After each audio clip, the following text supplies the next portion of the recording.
আমি আজকে মাংস রান্না করব, তাই প্রথমে কড়াই তেল দিয়ে নেব, এরপর তেজপাতা, জিরে, লবঙ্গ, এলাচ সব দিয়ে নেব। এবার এটাকে ভেজে নেব।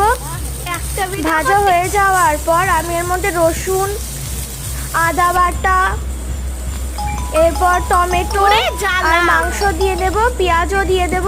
পেঁয়াজ আমি আগে দিয়ে দিয়েছি, তোমাদের দেখানো হয়নি। এটাকে এবার ভালো করে নেড়ে নেব, এর মধ্যে মাংস দিয়ে নেব। এবার সব মাংসটুকু দিয়ে দেবো। এবার এটাকে আবার ভেজে নেব।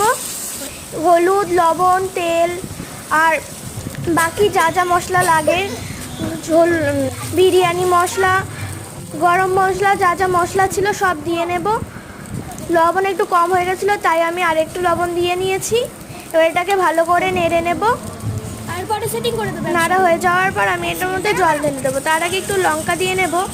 এবার এটার মধ্যে আমি জল ঢেলে দিয়েছি, দেখতেই পাচ্ছ। তো আমার রান্না